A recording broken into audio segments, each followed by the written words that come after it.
नमस्कारम, मैं कृष्णा चौधरी। कैसे हैं आप सभी? 3 से 4 दिन लग गए भाई। 600 से 700 पेजेस की रूरल सोशियोलॉजी ऑफ इंडिया की नोट्स थे, इग्नू का प्लस अदर सोर्स थे। मैंने 10 से 12 पेज में कंबाइंड करके ना स्टडी करनी पड़ी थी मुझे, इसलिए 3 से 4 दिन मैंने क्लासेस भी नहीं लिए। ओके, ऐसा नहीं है कि भाई मैं क्लास लूँगा डेली डेली, मुझे कोई शौक नहीं है।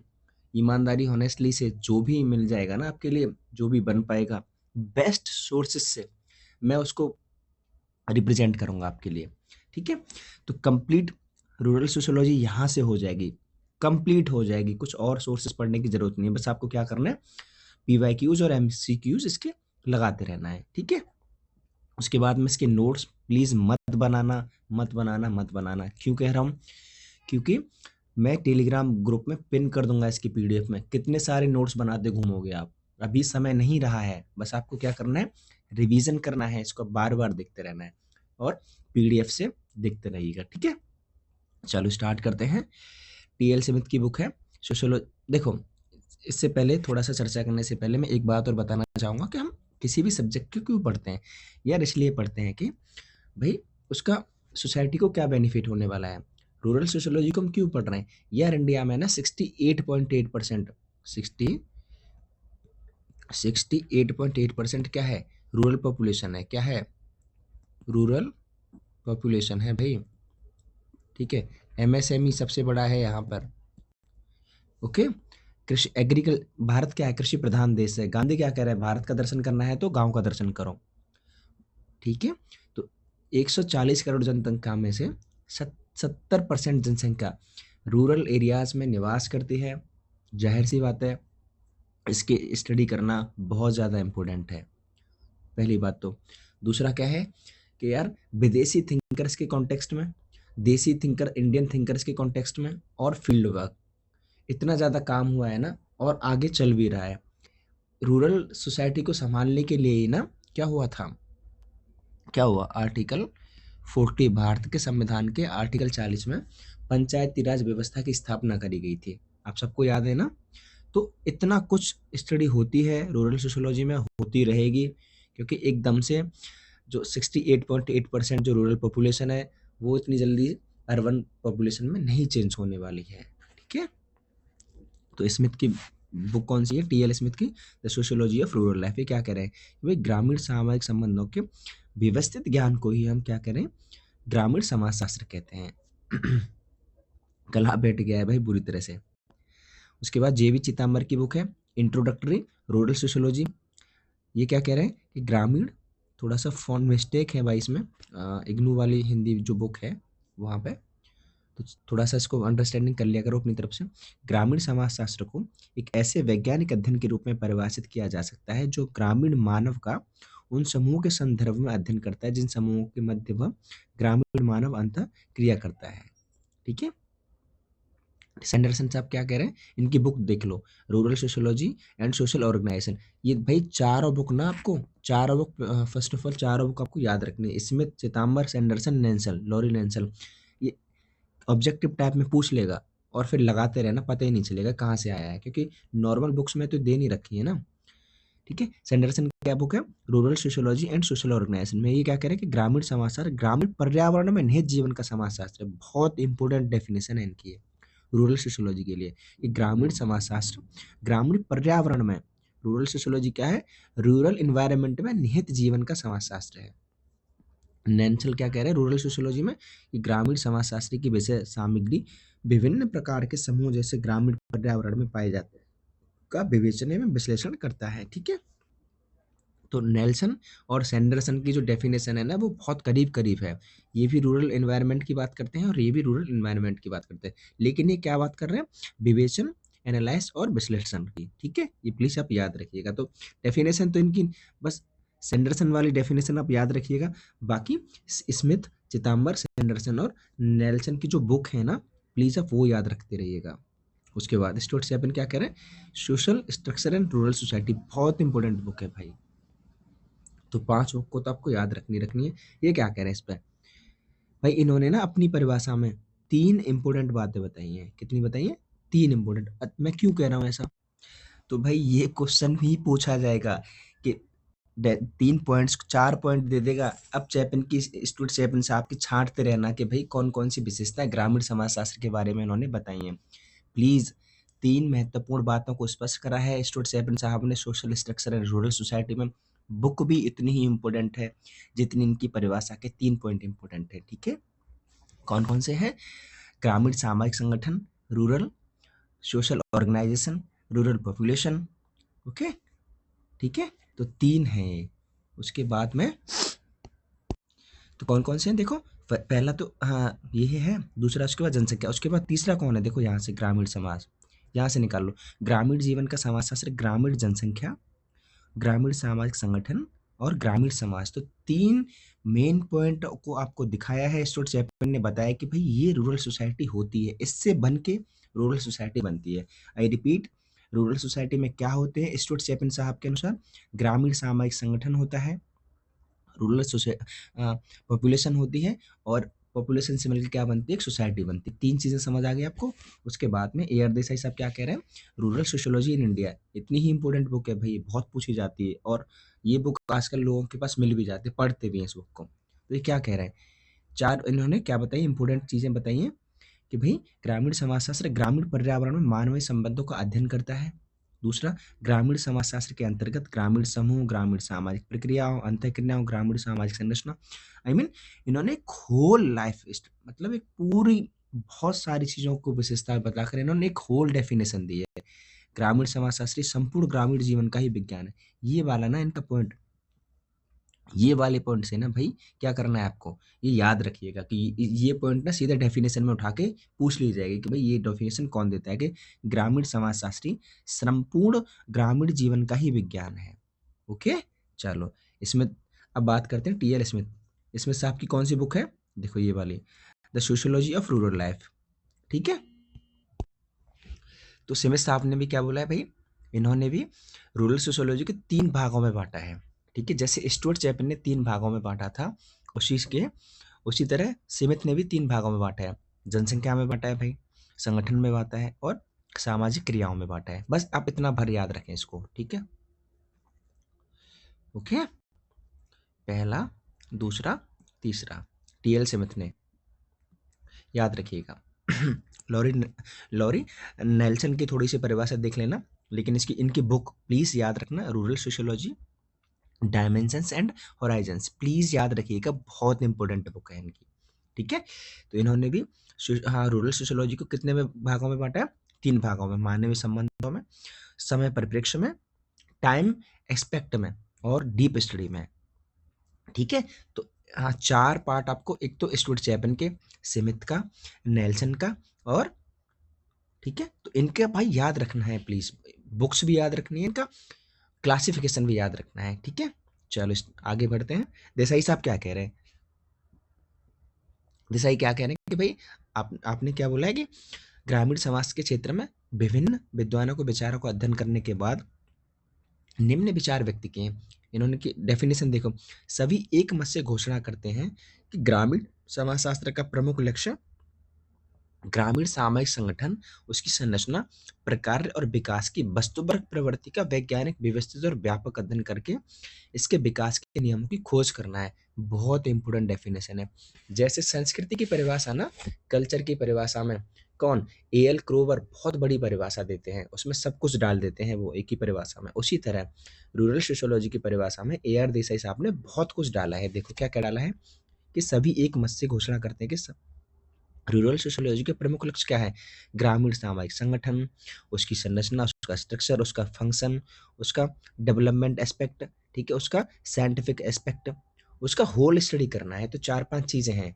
तो जब लगे ना कि बहुत बड़ी परिभाषा है और ये बड़ी-बड़ी चीज़ें बात कर रहा है, फंक्शन के बारे में, स्ट्रक्चर के बारे में, डेवलपमेंट के बारे में, रूरल ऑर्गेनाइजेशंस के बारे में, तो किसकी परिभाषा होगी?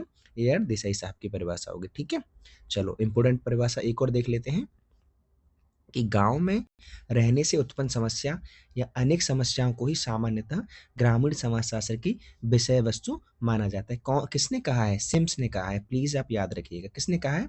सिम्स ने कहा है। दोबारा से रिपीट कर देता हूँ कि गांव में रहने से उत्पन्न समस्याएं अनेक समस्याओं को ही सामान्य ग्रामीण समाजशास्त्र की विषय वस्तु माना जाता है। किसने कहा है? सिम्स ने कहा है। ठीक है। उसके बाद चार्ल्स हॉफर, इनकी को डेफिनेशन क्या है कि ग्रामीण समाजशास्त्र अन्य सभी विज्ञानों के समान किसी आवश्यकता के परिणाम स्वरूप विकसित हुआ है। आवश्यकता है ये। ठीक है।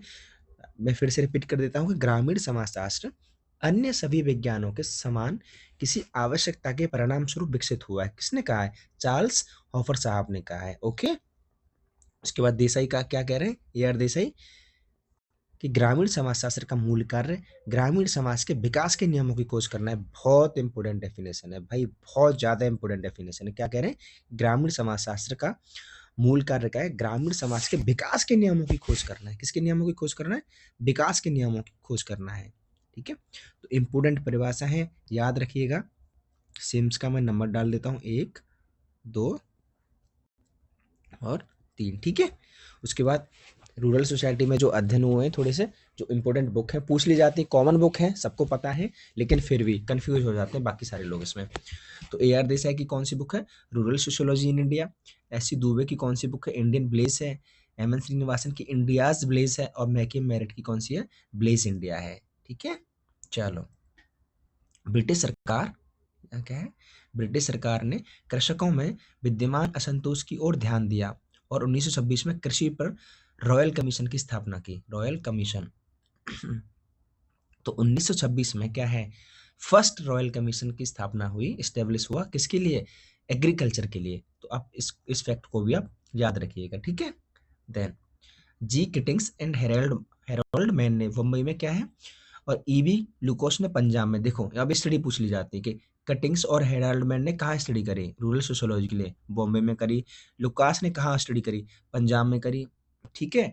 गिलवर्ट स्लेटर ने कहाँ स्टडी करी? मद्रास में करी। ठीक है। तो 1, 2 और 3।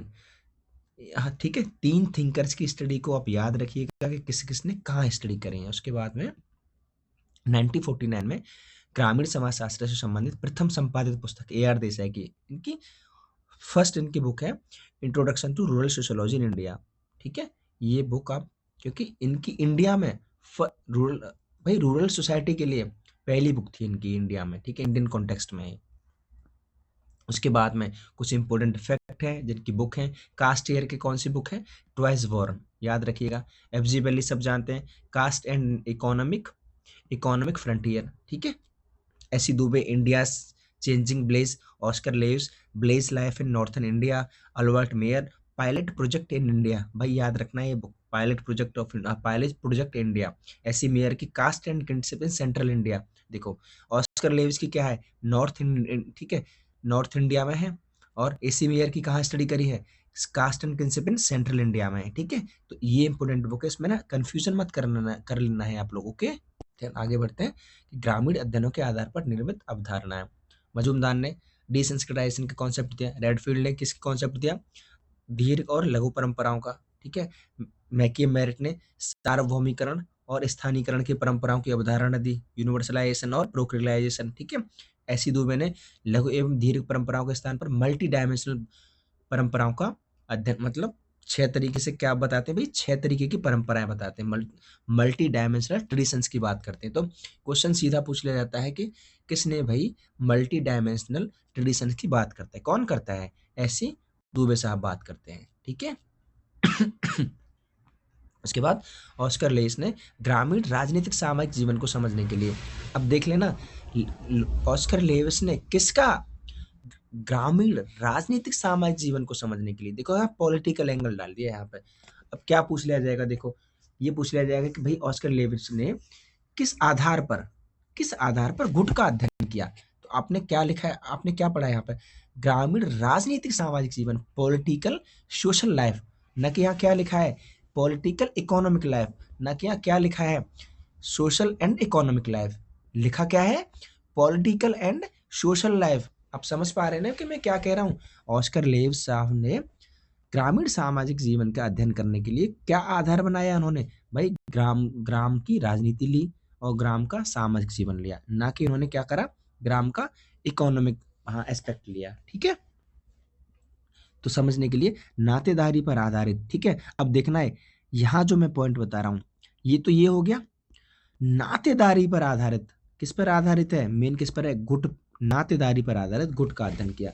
मैं फिर से कह रहा हूं कि ऑस्कर लेविस ने ग्रामीण, दो क्वेश्चन बनेंगे यहाँ से। एक तो ये बनेगा कि भाई ग्राम समाज का अध्ययन उन्होंने किस अध्ययन पर करा है? राजनीतिक और पॉलिटिकल। लाइक दूसरा इंपॉर्टेंट किस पे है?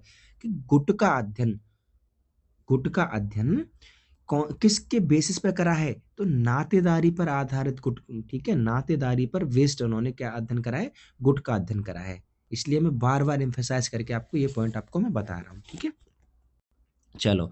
रेडफील्ड ने गांव के उन लोगों को जो कृषि को व्यापार न मानकर जीवन विधि के रूप में स्वीकार करते हैं। रेडफील्ड ने क्या बोला है कि गांव क्या होता है भाई? गांव के उन लोगों को जो कृषि को व्यापार न मानकर, क्या भाई वो कृषि को क्या नहीं मानते? कोई बिजनेस नहीं मानते, क्या मानते? वे ऑफ लाइफ मानते हैं। ठीक है, तो हर इनका जो शब्द है ना, हर लाइन इनका परिभाषा पूछी जाती है कि ये पूछ लेगा किसने कहा कि भाई गाँव क्या है, कृषि क्या है? व्यापार न होकर मान जीवन विधि है। किसने कहा? रेडफील्ड ने कहा। दूसरा दूसरा क्या बोलते हैं कि कृषक समाज की संज्ञा प्रदान करते हैं। इन्होंने क्या किसकी संज्ञा प्रदान की? इन्होंने कृषक समाज, कृषक समाज की स्थापना संज्ञा प्रदान की। इन लोगों की संस्कृति को वो क्या कहते हैं? लोक संस्कृति कहते हैं। क्या कहते हैं? लोक संस्कृति कहते हैं। तो अब यहाँ से क्वेश्चन क्या बनता है? यहाँ से क्वेश्चन बनता है कि यार रेडफील्ड ने कृषक समाज को, हाँ, लोक संस्कृति पहले, हाँ, रेडफील्ड ने ग्रामीण समाज को लोक संस्कृति, फोक कल्चर कहने से पहले किस नाम से रिप्रेजेंट किया? तो किस नाम से रिप्रेजेंट करा है? कृषक समाज। ठीक है, इसके लिए इंग्लिश में उन्होंने स्पेशली वर्ड दिया है पीजेंट सोसाइटी, और लोक संस्कृति क्या है? Folk culture. ओके, तो पीजेंट सोसाइटी का कॉन्सेप्ट किसने दिया? रेडफील्ड ने दिया। फोक कल्चर का कॉन्सेप्ट किसने दिया? रेडफील्ड साहब ने दिया। और कृषि को व्यापार न मानकर वे ऑफ लाइफ बताया, ये किसने बताया? रेडफील्ड साहब ने बताया। तो भाई इसी में से ना, इसी हिस्से में से 3 से 4 कुछ कॉन्सेप्ट आपके निकलते एग्जाम के लिए। ठीक है उसके बाद रेडफील्ड ने लघु समुदाय का कॉन्सेप्ट का अवधारणा दी। लिटिल कम्युनिटी, किसकी अवधारणा दी? लिटिल कम्युनिटी की अवधारणा दी है भाई। और उसकी 4 विशेषताएं बताई है, मैंने नीचे बताया है, थोड़ा सा आप यहाँ देख लो। लघुता होती है, स्मॉलनेस होती है, विशिष्टता होती है, स्पेसिफिकनेस होती है, ठीक है, समानता होती है, और आत्मनिर्भरता होती है, इंटरडिपेंडेंसी होती है। ठीक है, 4 क्या है? विशेषताएं होती हैं किसकी? लघु समुदाय की, लिटिल कम्युनिटी की। रेडफील्ड ने लिटिल कम्युनिटी का कॉन्सेप्ट दिया, उसकी 4 विशेषताएं बताई, लघुता, विशिष्टता, समानता और आत्मनिर्भरता। ओके, उसके बाद में रेडफील्ड ने ग्रामों में घटित होने वाले नगरीय परिवर्तन को ग्राम नगर सातत्यता के द्वारा प्रकट किया। यार जो गांव में जो परिवर्तन होते हैं ना, मान लो गांव में विकास हुआ, किसी की जॉब लग गई, वो शहर की तरफ पलायन कर गया। ठीक है, लेकिन ऐसा तो नहीं है कि भाई उसका रूरल एरिया से उसका कट गया हो, वो एकदम से कट गया हो, ऐसा तो नहीं है ना। तो भाई वो जुड़ते रहते हैं ना। गांव में आता है, नगर की संस्कृति को गांव में लाएगा, गांव की संस्कृति को वो नगर में ले जाएगा। तो उस कन्वेरिएशन को क्या बोल रहे हैं? रेडफील्ड क्या बोल रहे हैं? ग्राम में नगर सातत्यता, रूरल रूरल अर्बन कॉन्टिन्यूम। ठीक है, रेडफील्ड ने इसकी क्या दी है? इसका कॉन्सेप्ट रेडफील्ड ने दिया है। चलो, उसके बाद ग्रामीण समाजशास्त्री पद्धति। भाई 5 विद्वान जनों ने ना रूरल सोसाइटी की जो स्टडी करी है ना, वो 5 रूप से करी है, 5 मेथड्स के द्वारा करी है। हिस्टोरिकल मेथड से, स्ट्रक्चर मेथड से, कंपेरेटिव मेथड से, ठीक है, इंटर अंतर सांस्कृतिक है, अंतरराष्ट्रीय, ठीक है, उसके बाद में अंतरशास्त्रीय। 5 मेथड से इन्होंने क्या करी भाई? स्टडी करी है रूरल सोसाइटी की। एक एक करके बात कर लेते हैं। मैं ऐसा क्यों करवा रहा हूँ, ऐसा मैं यहाँ क्यों लिखा है मैंने कि भाई 2-3 क्या बोल देगा, वो 3 थिंकर्स के नाम डाल देगा। अब ये पूछ लेगा कि इनमें से किसने किस विधि के द्वारा ग्रामीण समाजशास्त्र का अध्ययन किया है। ठीक है, तो यहाँ से क्वेश्चन निकलता है। चलो, तो ऐतिहासिक उद्ध विकास की पद्धति का यूज किसने करा है? ब्रजराज चौहान ने। उसके बाद में ये क्या बोले कि भाई इन्होंने 4 प्रकार के गांव बताए। ब्रजराज चौहान ने किसने कितने प्रकार के बताए? 4 प्रकार के। बड़ा ग्राम, मध्य ग्राम, नगर के निकट वाला ग्राम और जनजातियों के निकट वाला ग्राम। ठीक है, बहुत इंपॉर्टेंट है भाई। सीधा पूछ लिया जाता है कि ब्रजराज चौहान ने कितने प्रकार के गांव बताए? पहले तो 4 प्रकार के ग्राम बताएं, और नाम पूछ लिया जाएगा, बड़ा ग्राम, मध्य ग्राम। उसके बाद में कॉन्सेप्ट पूछ लिया जाएगा कि बड़ा ग्राम और मध्य ग्राम की अवधारणा किसने दी है? ब्रजराज चौहान साहब ने दी है। बात क्लियर है आपकी? ठीक है। उसके बाद में इनकी बुक का नाम देख लो, rural studies a trend report, survey of research in sociology and social anthropology. Brajraj Chauhan साहब का क्या है, ये स्टडी है इस पर। ठीक है। उसके बाद योगेंद्र सिंह ने लिखा है कि भारतीय ग्रामों में सामूहिक स्वामित्व का अध्ययन वेडन पॉवेल ने। देखो, योगेंद्र सिंह यादव दो थिंकर्स के बारे में बात कर रहे हैं। पहले तो आप ये याद रख लेना, क्वेश्चन में पूछ लिया जाएगा कि यार योगेंद्र सिंह यादव ने कौन से दो वेस्टर्न थिंकर्स को इंक्लूड करा है। तो देख लो कौन है, एक तो वेडन पॉवेल है, दूसरा क्या है, हेनरी मैन है। इनकी बुक बहुत इंपॉर्टेंट है भाई, बहुत ज्यादा इंपॉर्टेंट है। पॉवेल की बुक कौन सी है, ब्लेज कम्युनिटीज। लिटिल कम्युनिटीज से कंफ्यूजन मत कर लेना। रेडफील्ड का क्या है, लिटिल कम्युनिटीज। बेडन पॉवेल का क्या है, ब्लेज कम्युनिटीज। क्लियर है बात? हेनरी मैन की बुक क्या है, village community in the east and west. ठीक है। इतना इंपॉर्टेंट काम की चीजें हैं आपके एग्जाम के लिए। तो समझ आया कि भाई ऐतिहासिक उद्विकासीय पद्धति से किसने स्टडी करी है रूरल सोसाइटी की, ब्रजराज चौहान साहब ने। ठीक है। अब बात कर लेते हैं स्ट्रक्चरल फंक्शनलिस्ट मेथड से किस किसने स्टडी करी है। तो एम एन श्रीनिवासन ने कुर्ग, ठीक है, एस सी दुबे ने समीरपेट। इसका मतलब क्या है कि यार एम एन श्रीनिवासन ने किससे स्टडी करी है, संरचनात्मक प्रकारात्मक पद्धति से। तो और कहाँ कहाँ स्टडी करी है ये भी थोड़ा सा मेंशन कर दिया है। तो ब्रजराज चौहान ने रानावतों की सादड़ी, चट्टोपाध्याय ने रंजना, कहाँ से है, चट्टोपाध्याय ने रंजना की, और डी एन मजूमदार ने मोहना की। ठीक है। तो 5 नाम प्लीज याद रखिएगा।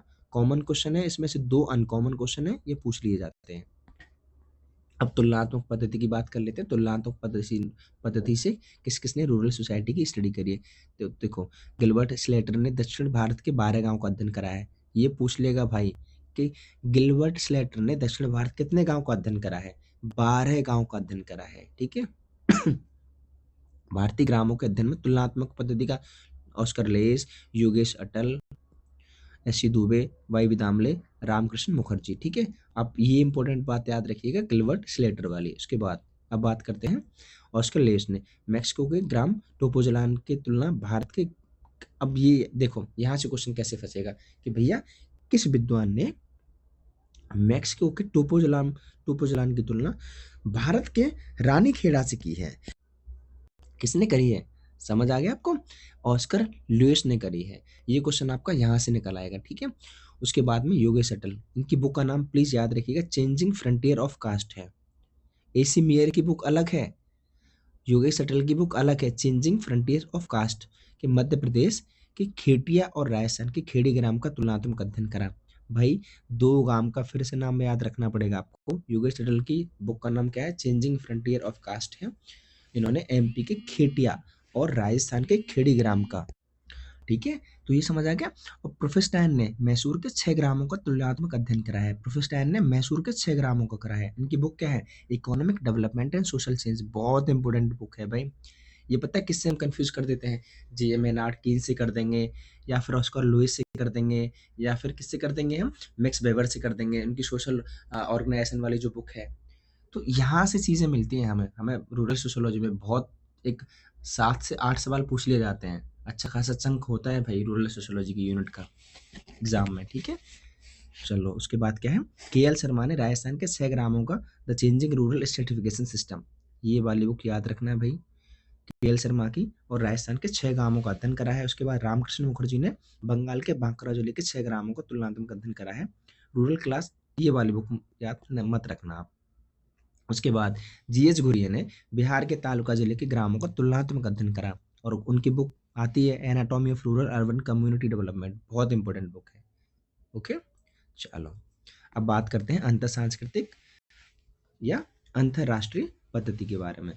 तो इसका यूज किसने करा है, श्यामचरण दुबे साहब ने। देखो इसका मतलब क्या होता है, अंतर सांस्कृतिक या अंतरराष्ट्रीय पद्धति में भाई क्या देखो लॉन्गिट्यूडनल स्टडी के बारे में बात कर रहा है। और वो क्या होता है कि एक टीम होती है, विज्ञान मतलब टीम होती है अध्ययनकर्ताओं की, एक व्यक्ति इसमें अध्ययन नहीं करता है।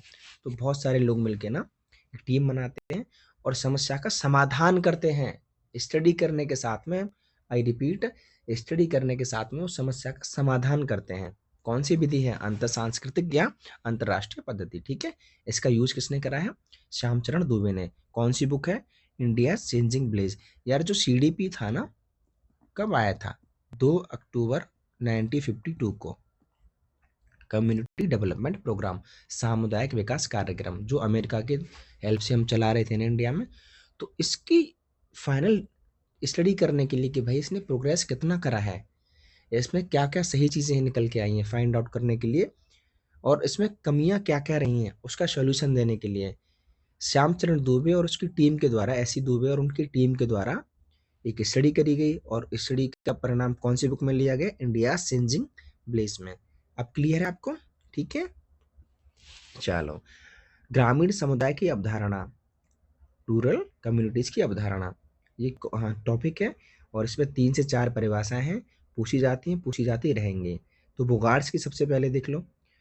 ग्रामीण समुदाय प्राथमिक समूह का एक विस्तृत रूप है। बोगार्ड्स की बहुत पूछी जाती है। ग्रामीण समुदाय प्राथमिक समूह का एक विस्तृत रूप है। मैरिज एंड एल्ड्रेज क्या बोल रहे हैं?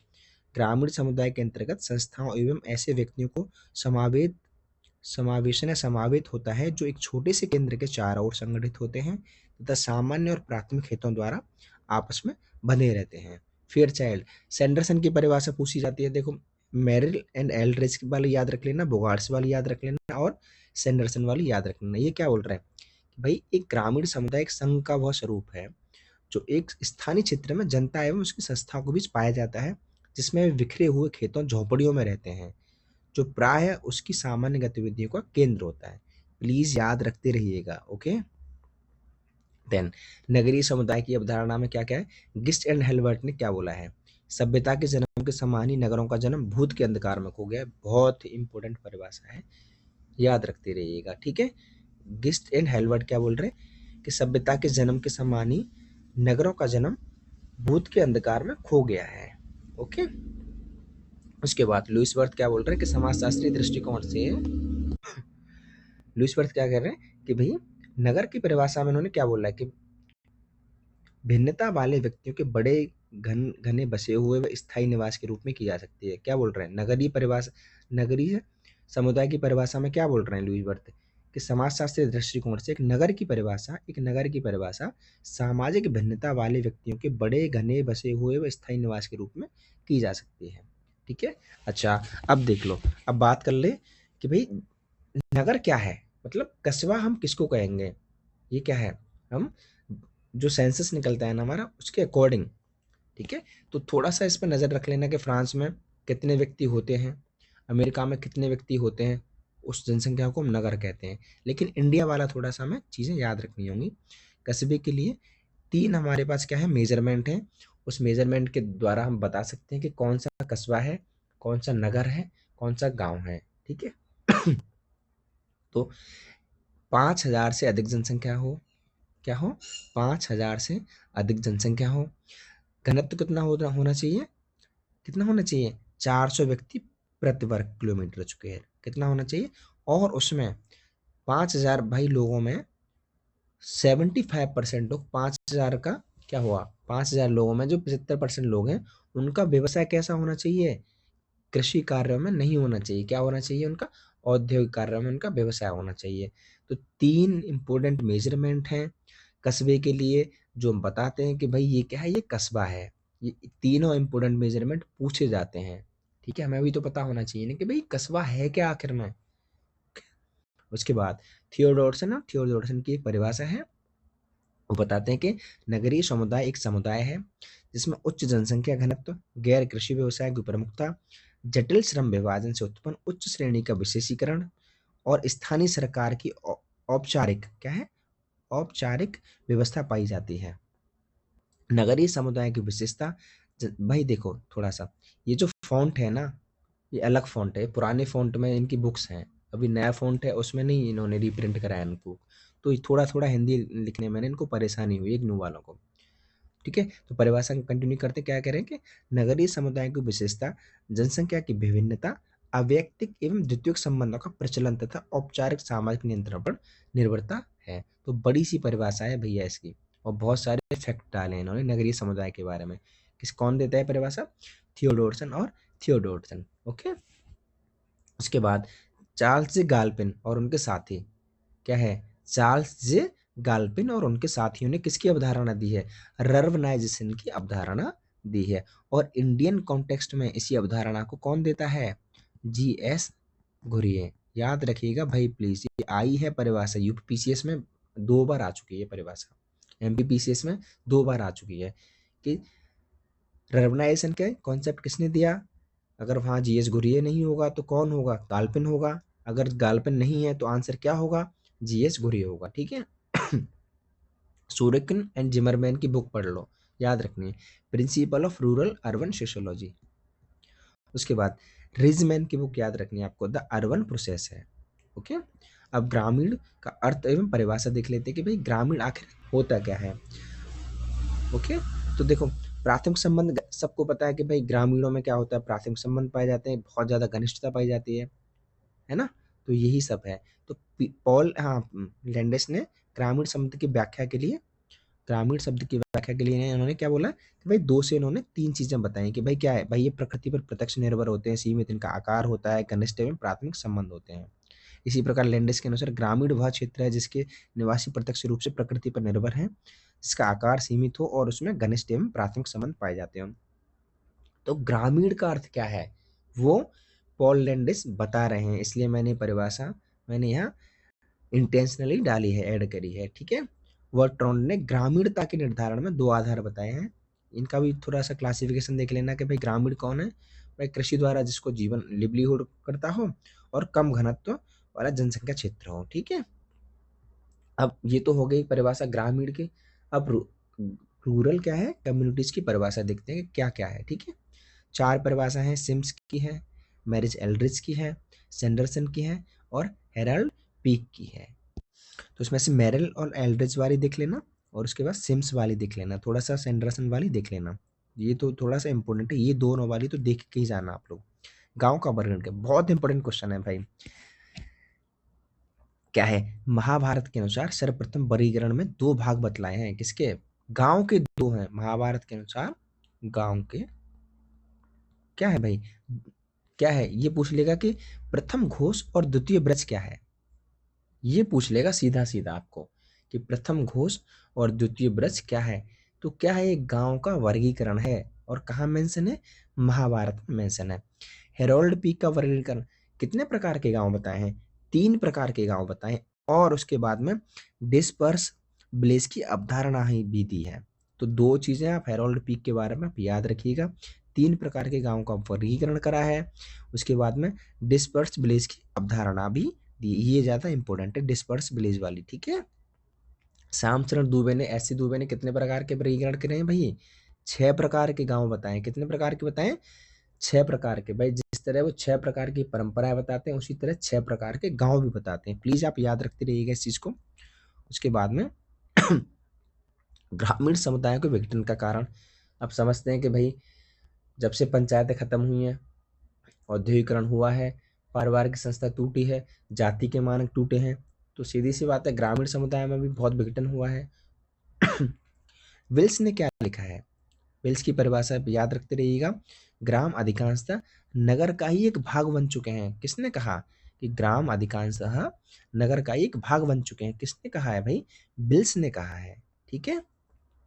उसके बाद में श्रीनिवासन की परिभाषा पढ़ लेना आप सही से। अब बात करते हैं little community, peasant society and folk culture. हम ऊपर बात करके ही आए हैं, लेकिन थोड़ा सा और देख लो, मैंने बताया था ना कि नीचे भी लिखा है इसके बारे में। क्या है भाई, लघु समुदाय मानवता के समस्त इतिहास में मानव जीवन का सबसे प्रबल स्वरूप है। 2 परिभाषा मैंने आपको बताई कि लिटिल कम्युनिटी क्या है क्या है, 4 चीजों की परिभाषा मैंने बताई थी। दूसरा ये देख लो, दूसरी परिभाषा लिटिल कम्युनिटी की दी क्या है कि लघु समुदाय मानवता के समस्त इतिहास में, लघु समुदाय मानवता के समस्त इतिहास में मानव जीवन का सबसे प्रबल स्वरूप है। ये क्या कहने के भाई, जब सोसाइटी का एग्जिस्टेंस हुआ ना, तो क्या हुआ, लघु छोटे छोटे समुदाय बने, और इसकी परिभाषा उन्होंने ये इस प्रकार से दी है, ये आप याद रखेंगे। ठीक है। 4 विशेषताएं, स्पेसिफिसिटी है, शॉर्टनेस है, होमोजीनियस है और इंटरडिपेंडेंसी है। तो मैंने आपको ऊपर भी बताया था आपको। तीसरी परिभाषा रेडफील्ड्स आपकी क्या है, लघु समुदाय जन्म से मृत्यु तक का प्रबंध है। क्या है, लघु समुदाय जन्म से मृत्यु तक का प्रबंध है, किसने कहा? रेडफील्ड साहब ने कराया। डॉक्टर एम एन श्रीनिवासन का मानना है आज का अधिकांश ग्राम, अब ये पूछ लेगा कि क्या पूछ लेगा, एम एन श्रीनिवासन के बारे में विचार पूछ लेगा कि भाई क्या वो मानते हैं कि भाई आज भी गांव क्या है, आत्मनिर्भर है। उनके विचार देखे क्या कह रहे हैं, आज भी अधिकांश गांव क्या है, आत्मनिर्भर है, और इस प्रकार उन्हें लघु समुदाय ही माना जाए। जी ठीक है, तो ये क्या है, एम एन श्रीनिवासन साहब रेडफील्ड के पक्ष में बात कर रहे हैं, लेकिन आंद्रे वेतले साहब नहीं करते। इसलिए मैंने आपको यहाँ एम एन श्रीनिवासन वाला जो विचार है वो इम्पोर्टेंट मैंने यहाँ हिट करा है। ठीक है, याद रखिएगा एम एन श्रीनिवासन की थॉट्स को कि भाई वो क्या कह रहे हैं लघु समुदाय के बारे में। ओके, उसके बाद में रॉबर्ट रेडफील्ड ने कितने गांव की स्टडी करी है?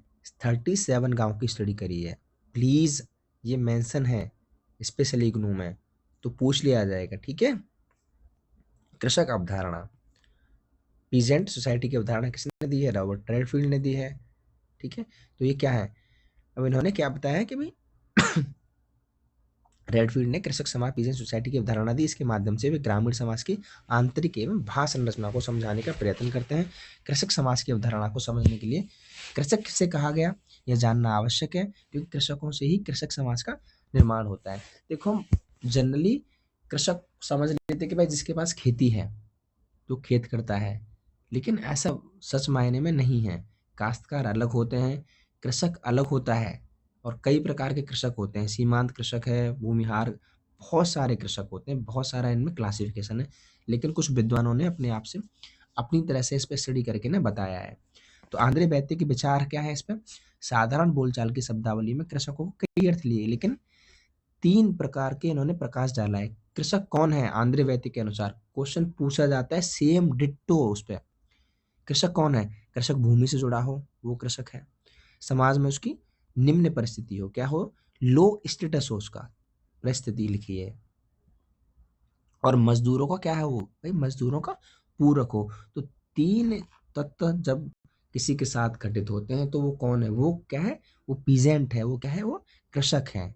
ठीक है, उसके बाद रेडफील्ड की परिभाषा देख लो, कृषक की परिभाषा वो क्या देते हैं?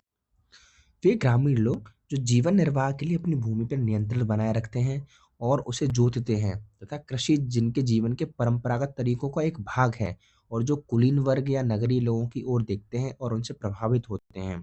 ठीक है, वो नगरीय लोगों से भी प्रभावित हो रहे हैं। ओके, जिनके जीवन का ढंग उन्हीं के समान है, लेकिन कुछ अधिक सभ्य प्रकार का है। तो मोस्ट इम्पोर्टेंट डेफिनेशन है कृषक समाज की, रेडफील्ड साहब की, याद रखना है भाई आपने। ओके, चलो इसी इसी डेफिनेशन में से ना 2 डेफिनेशन बन जाएंगे कि भाई किसने कहा है कि ग्रामीण समाज क्या है, सभ्य समाज है। तो फिर देखते रहना कि आप कौन कह रहा है भाई, पता ही नहीं चल पाया हमको। ठीक है, तो रेडफील्ड की कृषक समाज की देखो परिभाषा में 2 प्रमुख तत्व हैं, कृषकों का जीवन, उनका निर्वाह ढंग, और अन्य लोगों के साथ में उनके संबंध। ओके, अब बात करते हैं इंडियन कॉन्टेक्स्ट में। अब तक तो हमने पढ़ा है कि यार वेस्टर्न थिंकर्स ने क्या क्या बोला है, अब बात करते हैं इंडियन कॉन्टेक्स्ट में। इंडियन कॉन्टेक्स्ट में बात कर चुके हैं, आंद्रे वैतले ने अभी क्या क्या बोला और एम एन श्रीनिवासन ने क्या क्या बोला। थोड़ा सा और देख लो कि आंद्रे वैतले ने भारतीय गांव की प्रकृति को स्पष्ट करने के लिए तमिलनाडु के तंजौर जिले के अग्रहारम गांव का अध्ययन किया है। तो किसने भाई तमिलनाडु के तंजौर में अग्रहारम गांव का स्टडी करी? किसने करी? आंद्रे वैत्य साहब ने करी। उसके बाद ये क्वेश्चन बहुत बार पूछा जाता है, लोगों को पता नहीं चलता कि क्वेश्चन कहाँ से पूछ लिया गया। आंद्रे वैत्य ने अपने अध्ययन के आधार पर बताया कि गांव में ब्राह्मणों के अतिरिक्त कौन कौन रहता है?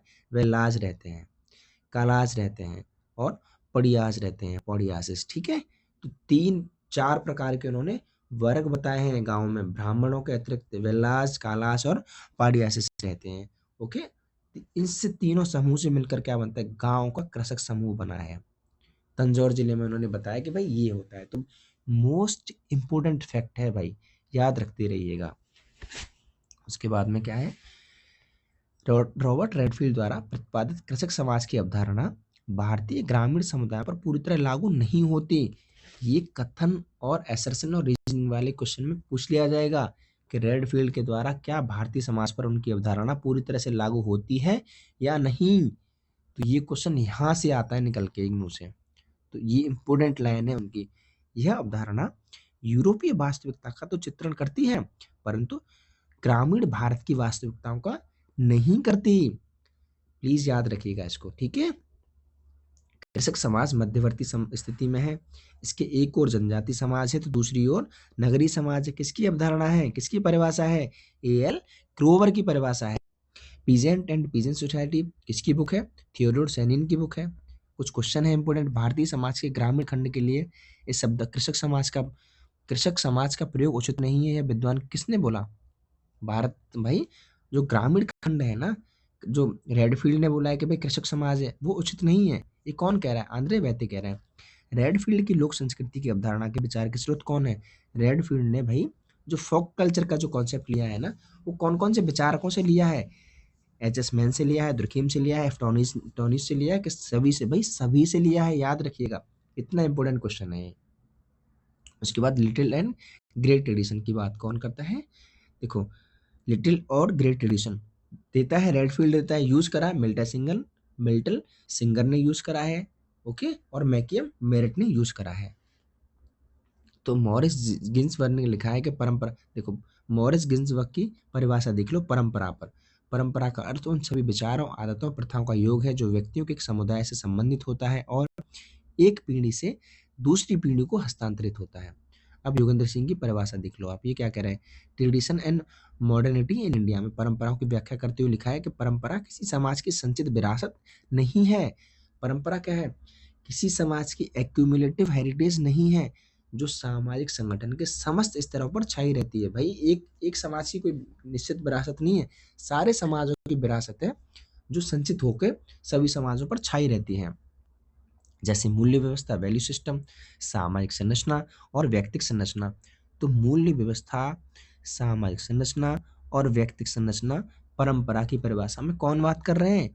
योगेंद्र सिंह यादव बात कर रहे हैं। इसको आर के राधा कमल मुखर्जी से मैच मत कर लेना, वो मूल्य व्यवस्था की बात करते हैं, ठीक है। इसलिए मैंने ये 3 पॉइंट आपको स्पेशली मेंशन करा है। अब ये पूछ लिया जाता है कि भाई राष्ट्रीय परंपरा, बृहत परंपरा में क्या आता है और लघु परंपरा में क्या आता है? बी.आर. चौहान की परिभाषा देख लेना यहाँ से। तो ग्रेट ट्रेडिशन में क्या बोलते हैं? राष्ट्रीय होती है, लिखित होती है, विषय शास्त्रीय और सांस्कृतिक होती हैं, अधिक व्यवस्थित होती हैं और अधिक चिंतनशील होती हैं। दूसरी तरफ क्या है? लघु परंपरा, ये स्थानीय होती है, मतलब एक छोटे क्षेत्र में, ये लिखित नहीं होती, नॉन क्लासिकल होती हैं, नॉन सिस्टमेटिक होती हैं और चिंतनशील नहीं होती है। तो इजीली आप इसको अंडरस्टैंडिंग कर पाओगे। डॉक्टर दुबे ने उपयुक्त संदर्भ ढांचे के विकल्प के रूप में परंपराओं को वर्गीकरण कितने रूप में करा? 6 प्रकार में। जैसे मैंने आपको बताया ना कि 6 प्रकार के गांव बताए हैं और 6 प्रकार की ट्रेडिशंस बताए हैं। तो भैया ये याद रखने पड़ते हैं, नाम पूछे जाते हैं। शास्त्रीय बताया, उभरती परंपरा बताया, क्षेत्रीय बताया, पश्चिमी परंपरा बताया, ओके, सामयिक समूह की स्थानीय परंपराएं बताई और उप सांस्कृतिक परंपराएं बताई हैं, ठीक है। उसके बाद में रॉबर्ट रेडफील्ड ने लिखा है कि बृहद एवं लघु परंपराएं विचार तथा कर्म की 2 धाराओं के रूप में देखी जा सकती हैं, जो कि एक दूसरे के पृथक हैं, किंतु तब भी एक दूसरे से मिलती हुई तथा एक दूसरे में से जो बहती हुई निकलती हैं। इनके संबंधों का क्षेत्र लगभग उन तंतु का ही बनता है, ठीक है। तो ये क्या कह रहे हैं? बृहद एवं लघु परंपरा क्या है? विचार और कर्म की 2 धाराएं हैं जो एक दूसरे से पृथक हैं, लेकिन वो एक दूसरे में मिलती हुई भी दिखाई देती हैं। तो किसकी परिभाषा है? रॉबर्ट रेडफील्ड की परिभाषा है परंपरा को लेके। मैकियम मेरिट क्या बोल रहे हैं परंपरा को लेके? यदि कोई परंपरा प्राचीन धर्म ग्रंथों में बताए गए व्यवहारों के अनुरूप होती है तो उसका प्रसार संपूर्ण समाज में होता है, तो उसे बृहद परंपरा कहेंगे। ये मैकियम मेरिट की बृहद परंपरा की परिभाषा है, ओके। उसके बाद में मोस्ट इंपोर्टेंट क्वेश्चन है, रॉबर्ट रेडफील्ड ने परंपरा की अवधारणा का प्रयोग किसके लिए किया? सामाजिक संरचना के विश्लेषण के लिए, सामाजिक परिवर्तन की प्रक्रिया के लिए, या सामाजिक व्यवस्था के विश्लेषण के लिए? भाई परिवर्तन हो रहा है समाज में, आंसर क्या होगा इसका? सी होगा, ठीक है। अब बात करते हैं प्रोक्लाइजेशन एंड यूनिवर्सलाइजेशन। इन अवधारणाओं का प्रयोग किसने करा है? मैकियम मेरिट ने लघु परंपरा और बृहद परंपरा में आदान प्रदान की प्रक्रिया की व्याख्या के लिए किया है, ठीक है। स्थानीयकरण और सार्वभौमिकरण की अवधारणा किसने दी है? मैकियम मेरिट साहब ने दी है। Just a second. Folk culture and oral tradition लेखक कौन है? KL श्रीवास्तव, SL श्रीवास्तव में, प्लीज याद रखना इस बुक को। उसके बाद में अब भारत में ग्रामीण सामाजिक संरचना अवधारणा, ग्रामीण सामाजिक संरचना में परिवर्तन। रूरल सोसाइटी में जो स्ट्रक्चर कैसा है उसका, उसमें चेंजेस कैसे आ रहे हैं, उस पर थोड़ा सा बात करते हैं। तो इरावती कार्वे ने ना संयुक्त रूप से, इरावती कार्वे ने दामले के साथ मिलकर, इसीलिए मैंने स्पेशली मेंशन करा है इसको, इरावती कार्वे ने वायवी दामले के साथ मिलकर संयुक्त रूप से स्टडी करी और क्या नाम दिया? Group relation in village community. ठीक है, तो उससे स्टडी करी इन्होंने। ये दो चीज़ आप याद रखिएगा। इरावती कार्वे ने किसके साथ स्टडी करी? दामले के साथ। और इनकी बुक, इसका शीर्षक का नाम क्या है रिपोर्ट का? Group relations in village community है। ठीक है, बस इतना ही इसमें इम्पोर्टेंट है। अब ग्रामीण परिवार की परिभाषा देख लो भाई, रूरल फैमिली की परिभाषा है। इरावती कार्वे ने क्या बोला है? पूछी जाती है भैया, तीनों परिभाषा पूछी गई हैं, कई बार पूछी जाती हैं। कार्वे का तो वही सबको पता है, कॉमन किचन है, कॉमन एसेट्स हैं। पढ़ देता हूँ मैं एक बारी। एक संयुक्त परिवार उन व्यक्तियों का समूह है जो एक ही छत के नीचे तो रहते हैं, जो एक रसोई में पका भोजन करते हैं, सामान्य संपत्ति के अधिकारी होते हैं, सामान्य पूजा में भाग लेते हैं और परस्पर एक दूसरे से विशिष्ट नातेदारी से संबंधित होते हैं। ठीक है, AR देसाई। हम उस परिवार को संयुक्त परिवार कहते हैं जिसमें एकाकी परिवार की अपेक्षा 3 या अधिक पीढ़ी, आई रिपीट, किसने ग्रामीण परिवार की परिभाषा में 3 जनरेशंस का नाम लिया है? ये इंपॉर्टेंट है इनका। कितना लिया है? 3 पीढ़ियों का नाम लिया है। इसको क्या बोल रहे हैं भाई? वो क्या बोल रहे हैं? वो है ग्रामीण परिवार। MN श्रीनिवासन क्या है?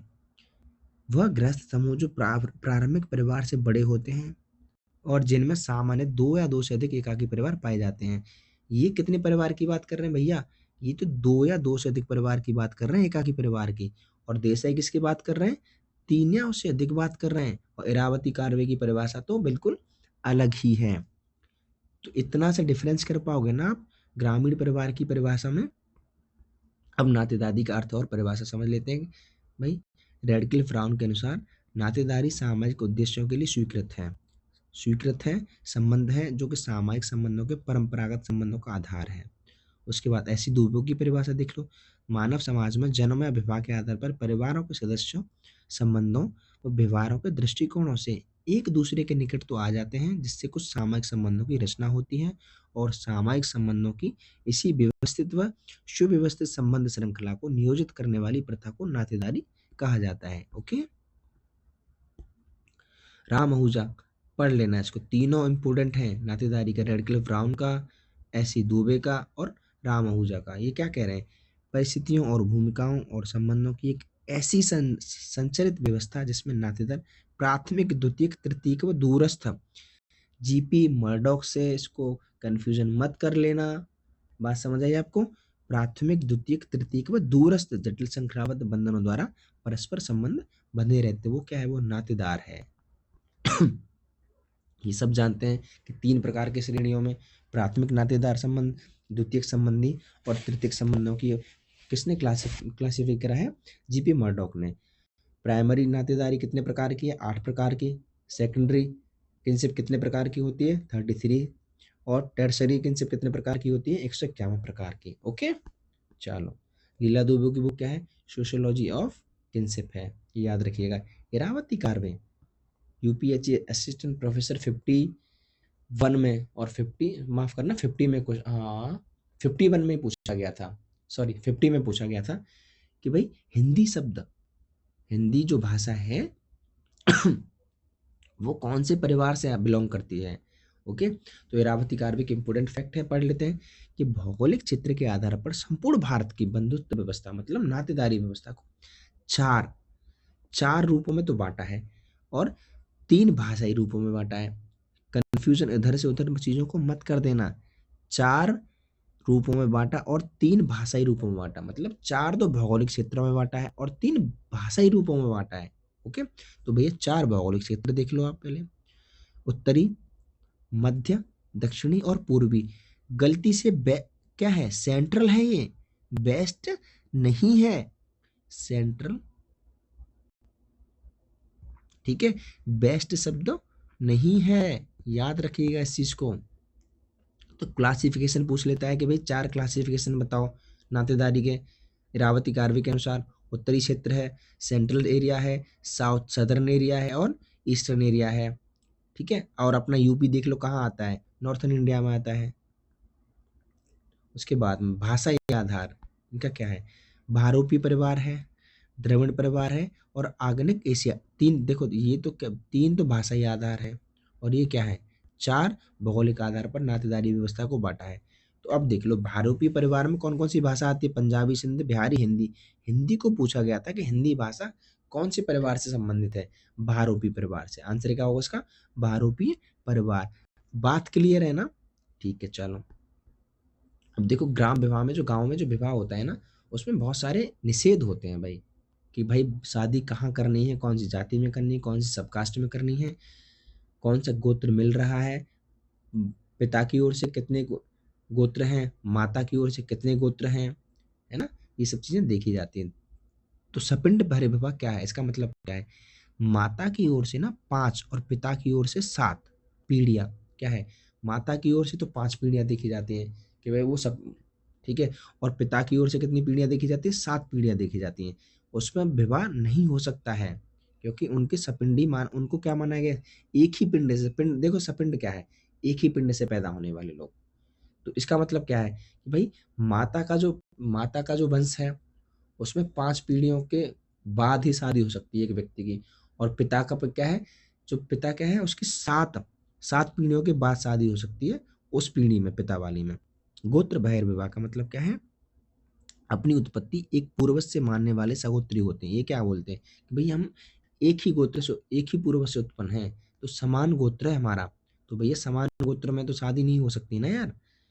जाति अंतर विवाह, ग्रामीणों में कोई भी व्यक्ति अपनी जाति या उपजाति से बाहर विवाह नहीं, देखो अंतर विवाह क्या है, क्या है, गांव में क्या होता है कि यार अपनी जाति से बाहर शादी नहीं करते हैं, वहाँ क्या है, अंतरजातीय विवाह नहीं होते हैं, इंटरकास्ट मैरिज नहीं होते हैं कि भैया जाट ने शूद्रों में कर ली, शूद्रों ने वैश्यों में कर ली, वैश्यों ने ब्राह्मणों में कर ली, ऐसा नहीं है। गांव में क्या है, इंटरकास्ट मैरिज अलाउ नहीं है। जबकि बाबा साहब अम्बेडकर क्या बोलते थे, अगर जाति को खत्म करना है ना तो इंटरकास्ट मैरिज अलाउ कर दो।